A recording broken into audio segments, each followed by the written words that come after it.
Hello and welcome to the official podcast of Palate Exposure, featuring Ilona Thompson, a podcast for those seeking the ultimate in wine, food, and travel. Each week she interviews winemakers, chefs, celebrities, and a variety of guests that shape the way we enjoy life. And then came back down with that backpacker bus and then came back to Europe, and then I flew here. Okay. Just in 2001 in the summer, just to see if I could line up a job in the future, and just to talk to winemakers. So I had I met a few people and went to wineries, and I ended up eventually at Sullivan Vineyards in Rutherford. And I didn't realize that they were interviewing me. I thought they were kind of strange because they were asking all these questions. But after 15 minutes, they asked me if I wanted to stay for harvest, and I was like, let me think, yes.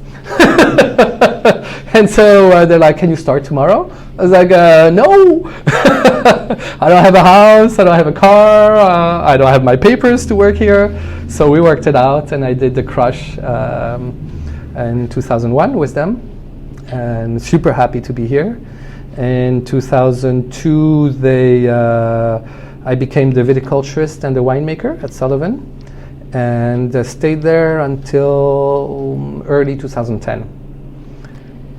When you initially came to the U.S., was the purpose just to work a harvest and then go back? No. Initially, I was just trying to see if I could get contacts and then I was going to go back to France and then work on those contacts and try to get a job line up. But it just happened. It was really unexpected again, but I was very happy it happened. So you became a winemaker of record quite quickly within a year. Clearly, you Yes, impressed them. because I bugged them so much that they let me do one tank my way, and it turned out to be the better Merlot, and so that was what. And I just talked a lot, and eventually they gave up and said, "Okay, you do it." with heavy supervision initially, because they didn't know me, and it was just trust that they gave me, but they were still watching a lot. So you learned the winemaking by observation largely? A bit at Chateau Clark. It's observation, it's tasting and tasting and tasting and tasting. Got it. At the time when I started at Chateau Clark, it was Jacques Boissonneau who was the consultant, and in the middle of harvest they changed to Michel Rowland. So even though I didn't know much about wine at the time, it was very interesting to see how in the cellar all of a sudden the treatment became very different. And I was like, why are they doing this? Why are they doing that? And so it was a good learning experience. And then all the time I was at Chateau Clark, Michel Rowland was the consultant. And he stayed there for years, and now they have another one. But it's Éric Boissonneau, who's the son of Jacques Boissonneau. So it's mainly practice, but it's always practice. Of course. When you learn. And you were a vineyardist at the same time, because you spent a lot of time in the vineyard. Yes, so the vineyard is super important because that's where the quality is made. Yeah. And then when you bring it in the cellar, you start at a certain level and you can only go down. Yeah. You cannot elevate from what the fruit has naturally. So the best job you can do is to maintain that potential and just bring it to the fore, but you can also mess it up. What was it like being around Michel Rowland at the time? Oh, he's super friendly. He's a really nice guy. He's got a very good human touch. Oh, very good. So he's very good at psychology. So But he's a very quick taster, and he tastes really well. Does he have a is there some superhuman qualities we should know about with respect to how precise he is and how revered he is for his palate? I think he has a tremendous sense of understanding of wine and of balance. He has a definite taste, but he's got good taste. I mean, there are different styles of wine. Within his style, he's very good at it. And so other people have told me in tasting, they line it up and then he taste, they have a blend. So like, can you try a little 2% Cap Franc here? And boom, that little thing makes the wine shine. So he's got with with time you develop that. Winemakers develop that. But in the end, it's all practice. It's all, you can think that the different elements, the different lots will work well together. Yeah. When you blend them, it doesn't always work out. What the model you created in your head doesn't always work out. The reality is different. So it's a question of tasting and blending. And so it's a lot of blending. If you do it for so many years, you become good at it. You have a catalog in your brain of so many it's a variations. database, but you learn to sense and taste and look for what you're trying to achieve. Yeah, because that part is an art form. It has to be. It's subjective. Yeah. Yeah. So you stayed at Sullivan for how many years? Almost 10 years. Okay. Yeah. And that's where I started my wine in 2004, Hesperian. Okay. I was very happy making wine for them, no problem. I had taken over and it was my creative output. But we used to buy a little bit of fruit from a vineyard in Coombsville. We were more interested in the Cap Franc and Petit Verdot because they made a Bordeaux blend, and they only grew Cabernet Sauvignon and Merlot. And I felt that they needed a little Cap Franc and Petit Verdot to do a real Bordeaux blend. And that vineyard had those two, but it had some cab. So in 2003, they bought the cab. It was a deal. And then they said, well, we don't want the cab because we grow plenty. And I loved that cab. And so I was like, oh, no, okay. So I looked at what I had in my bank and I was like, I'm not doing anything with this. I can buy these fruit with it. I asked the Sullivans if I could make the wine there, and they agreed. So I bought some big fermentation barrels on the rollers, and those were my aging barrels too. And that's how the adventure started for Hesperian. So tell us about Hesperian, the name. Oh, Hesperian means of the West, or relating to the West in Greek. Mm-hmm. I didn't want to have a French name on my label here because it's an English-speaking country. Yeah. There's plenty French labels in France. But I was okay with Latin and Greek because it's the root of our languages, in part. And so Hesperian is a Greek word. Okay. Yeah. How many cases did you make in 04? In 170. Wow. And who were you selling your wine to? Not very many people. Not very many, because I was so excited. I was like, it's mine. I don't give a damn what anybody's saying. I will make it to be good in 20 years, and I don't care. And so I made this super extracted, massive wine that I thought was fantastic. But when I presented it to, I think it was Lauby, he just trashed it. He gave me an 81, and I was like, yes, and I was like, okay, they're not getting my wine anymore. And then I had some people taste it, and yeah, it was extremely tannic, but I was like, well, you're a professional, you can see through it, but clearly not. So at one point, I just got frustrated with it, and I just put it in storage, and I said, I'll bring it out when it's ready. And I started, by that time, I started selling this 06s that weren't as extracted and as big, and they presented much better. Same fruit source?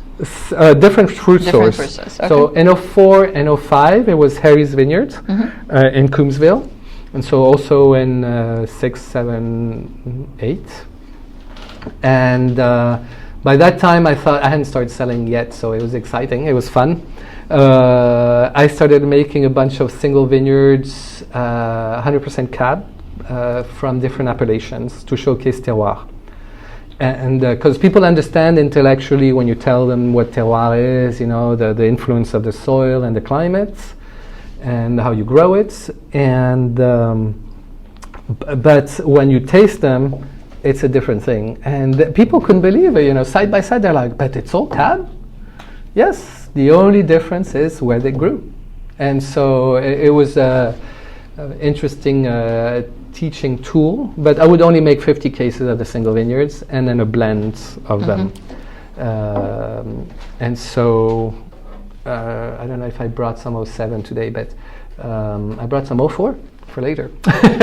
04, Yeah. the infamous 04 Yeah. that you created. Can't wait to try it. And so yeah, 06 I started making this single vineyard, so I had like 5 different Hesperians, and that's when I started my second label, Anatomy. Okay. Which was at the time was the lots that didn't make it into Hesperian in terms of structure and power and intensity, but it made for wine that could be drunk very quickly, that was more round, a little more fruit forward, a little easier going, because Hesperian is a bigger wine, more tannic, and it gets better with time. Even today it's fairly tannic in its youth, although I've tamed that a little bit, but it tastes better after 5 to 10 years. But you can drink Anatomy, next year, almost immediately. So it's more of a welcoming wine. Yes, yeah, and less expensive. Yeah. So you were attracted to Coombsville. It's cooler climate. Yes. AVA and just in terms of your mentality, you talked about the elegance, the refinement. You wanted to craft wines that are age worthy. Yes. Is that Yeah, at the core of your philosophy? Yes, that was the core of my philosophy. I think I also went through a personal evolution in terms of my taste. Okay. I really liked those big tannins when I was younger. I was just like, I just want to get like punched in the face. It was just like really big, but I enjoyed that sensation. I don't so much anymore. I really veered much more towards elegance. I was more into like those really big wines, not in terms of alcohol, but in terms of structure. I'm not convinced anymore, because for me it was what I needed to do for age-worthiness. I work a little differently now in that I think it's really, your vineyard is going to do that or not. And then but then in the winemaking, I try to still make them age-worthy, but I don't extract as much so that I can pour them earlier. And then I work differently with the yeasts and with temperatures. Also because my vineyard now is, the vines grow on rocks, it's extremely tannic. And it's been, since I'm working with this fruit, it's been an exercise in taming tannins. And so to do that, I've had to really reduce my extractions, my pump overs, lower the temperature, because I ended up with these drying tannins on the finish, which is not a quality. And so it's been learning in the vineyard to change my farming practices, to soften the tannins, and in the cellar change my techniques to not have such a rough wine. When did you leave Sullivan and became a full-time? 2010. Okay. Yeah, and that's it was during that time that I was in the process negotiating and doing all the due diligence to purchase the winery, and so it just happened to fall at a good time. Yeah. So you decided to go at it on your own. Yes. Which is a formidable undertaking. Oh yes. It's a tough business. It was pretty scary the first year. I was like, what did I do? Especially 2011 being my first vintage. Oh my goodness. So in the end, it didn't end up in Hesperian. Really? I didn't make any Hesperian. I mean, I fermented the grapes. I was still buying some at the time. I had 2 other vineyards. I did them as if it was going to be Hesperian in terms of oak regimen, but it was a cold and rainy vintage. I didn't think the structure was there, the power was there, and so it ended up being a fantastic Anatomy, the second label. But it has to be fair to the consumer too. I don't like selling, so I prefer working way harder in the vineyard and in the cellar to make a good wine, so that it's easier to sell. It almost sells, by itself, but not really. Rather than push a product that's not, and it's not good for your brand, and it's not fair to consumers. So I just did not want to do that. If it's not there, it's not there. Viticulturally speaking, your practices, how have they evolved? I mean, working with that site for a number of years now. Because a lot of my experience was on the valley floor. Yep. With deep soils, fertile soils. Sometimes the water table was high. I kept telling people, you have to stress your vines, you have to stress your vines. Over there, it's too much stress. And so now I'm like, water them. And so I've had to learn to water more, which was really something I didn't like doing. But I was stressing the vines too much. They were shutting down, and the evolution in tannins wasn't continuing. And so that's why I had in part those rough drying tannins. So I'm watering a little more, and I also de-leaf way less than I used to. In the early days when I was at Sullivan, we get these massive heat waves in September and October, more and more so. It's becoming pretty regular now. And that's a very sensitive time for the berries when they're black already, so they'll absorb more heat. But the skins are starting to loosen up and soften up, so they're more sensitive to direct sunlight. When they're green, it's not a problem. As soon as they start changing color, they become more sensitive. And with direct sunlight, you burn a lot of aromatics. And so I want to preserve those aromatics. And I do like a little bit of an herbaceousness in wine. I find it makes it more interesting, especially in Cabernet. If it's all fruit, it's kind of a little boring, I find. So with a little more leaves, you get a little less of those herbal characters blown off and burned by the sun. But it's a fine balance because you want enough light so that the skins are harder, tougher, and it helps in developing color and some of the aromas. But if it's too much, then you burn it. So it's a fine line. And but so that was also a change in the viticulture. And I have shorter canopies than I used to also.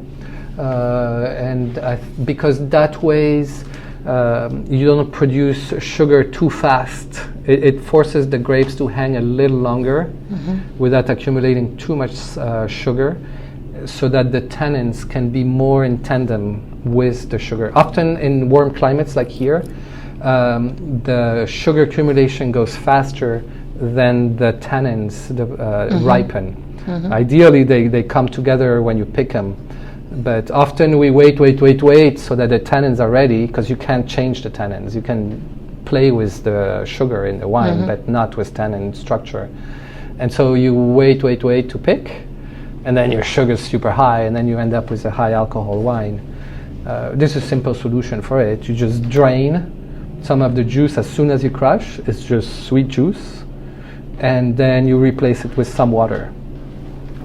So that you lower the initial bricks of your wine, and then you can have a wine that's more in balance in terms of alcohol. And I don't like too high in alcohol. I mean, when it starts going over 15, I don't really like it.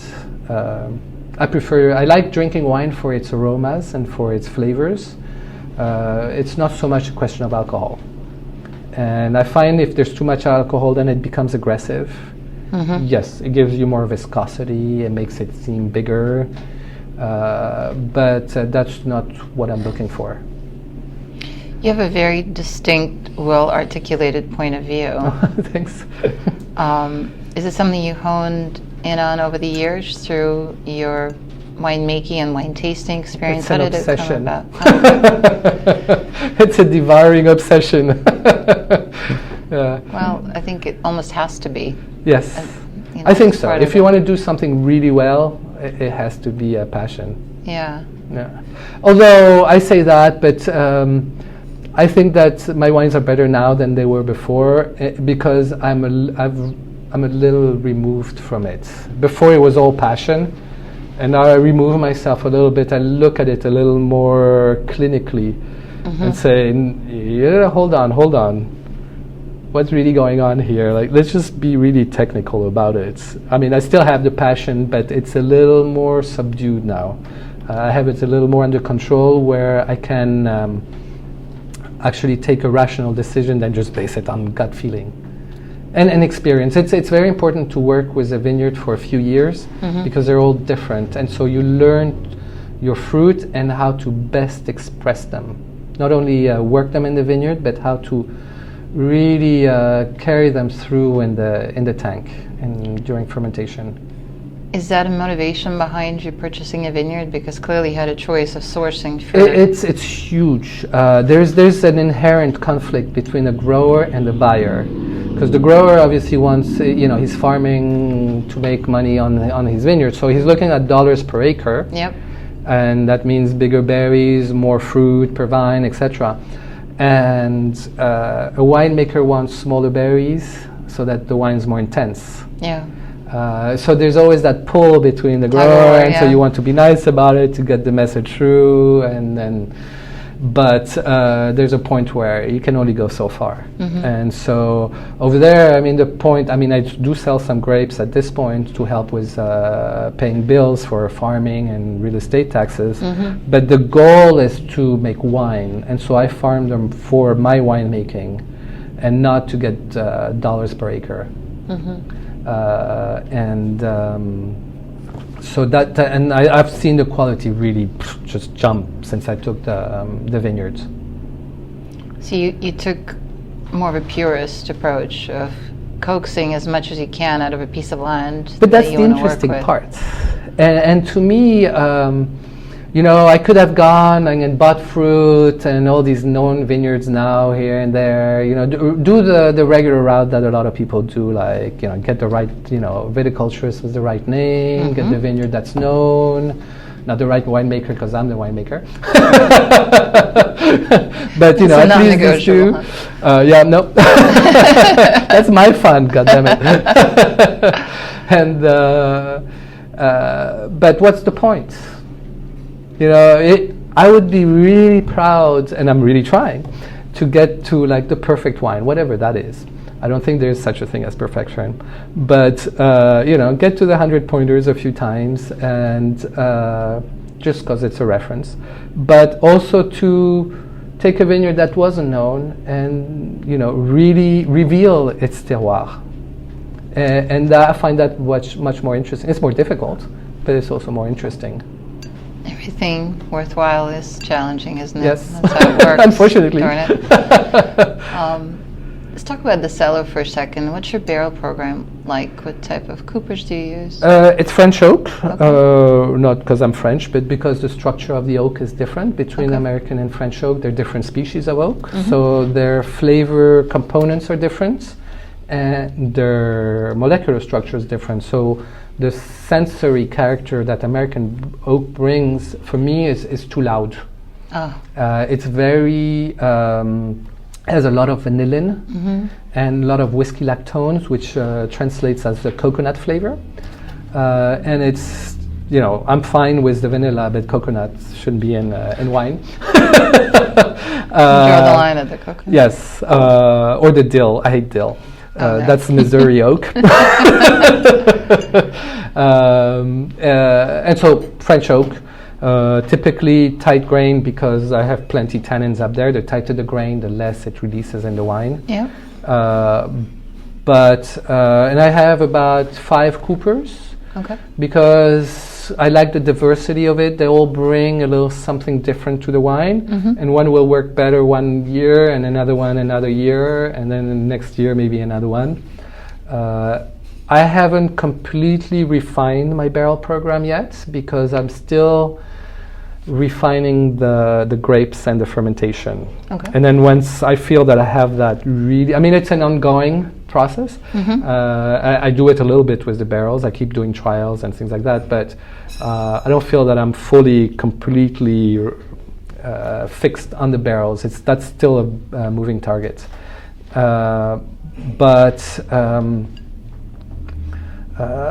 There's new oak, depending on the bottlings, more or less, and it's only a question of the wine structure. If the wine's very big, you can put a lot of new oak in it, because it'll absorb the oak, and the wine will still speak. If you put a lot of new oak in a wine that's not very tannic, the oak will stand out. And I'm not here to make oak infusions. That's not what I do. It's makeup. And it's a support for the wine. That's how I see it. It should support, enhance the wine, not be the makeup over it. Supporting role. Yeah. For me, it's about the wine, how to bring the wine and have it express its terroir as clearly as possible. And so, if you have very loud barrels that are very really bring a lot of their character into the wine, you've lost that. Yeah. And so I try to be. Sometimes it's 70%, sometimes it's 80% new oak, but sometimes it's 30%. So it really depends on the wine.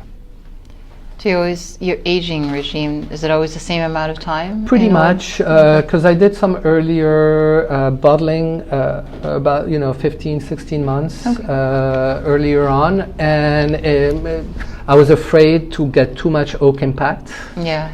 And in reality, the wines that I make are too big. They need an extra 5 months and then they'll express themselves better in the bottle. Otherwise, you have to wait even longer for it to come around in the bottle.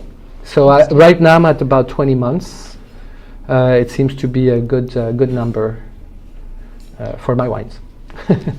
Let's talk about the recent vintages, 15 in particular. We touched upon it when we were walking. 15 is the wine's really good. The critics really liked it. That's when I got my best grades on it. But at the same time, it was a very difficult vintage for me because the weather was too cold in spring during flowering. And so the pollination didn't happen properly. If pollination doesn't happen well, then seeds don't form. But the seeds release hormones that make the berry grow. So when they're not there, then they don't release hormones and the berry will drop. It's called shatter. And so I had so much shatter that I picked less than 10 tons on 14 acres. Wow. It was really, really just sad and distraught, and in the end the wine was good, but I started picking it with Juan Carlos, my vineyard guy. We were picking it by hand, and I was de-stemming it by hand. I had taken a few barrels, popped the face off to ferment them in the barrel, not realizing how much work the de-stemming was by hand. And so that lasted only 3 barrels. And then I said, no, I'm getting a crew to pick, and then we fermented it regularly, normal. But the wine was really good in the end, but there was very little of it. Yes, and then how was the 16? The 16 was a cooler vintage. I liked them very much. Much more aromatic, I think, because it was a cooler vintage. And in that vintage, I have 3 different Hesperians. Okay. I like it. It's interesting. I did some ripeness trials that vintage because I wanted to really get to know my vineyards, and I wanted to do it in 15, but I couldn't. And then so I did it in 16, and I started picking very early, the 6th of September. For Mountain Cab, it's super early. That is very early. Yes. I had 11.8% alcohol when the wine had finished fermenting. I mean, I really liked it, but I knew it was not going to pass. And then I picked every 2 weeks to see that evolution in ripeness. And of course, it's not fully correct because the vineyard has so much slopes and different aspects that, what's ripe on top at the beginning, I picked the bottom part a month later because it's cooler down there and it takes longer to ripen. So that in the end became 3 wines that were based on ripeness. The conclusion of this interview can be found in the next podcast, already available for your download. Thanks again for tuning in to the official podcast of Palate Exposure, featuring Ilona Thompson.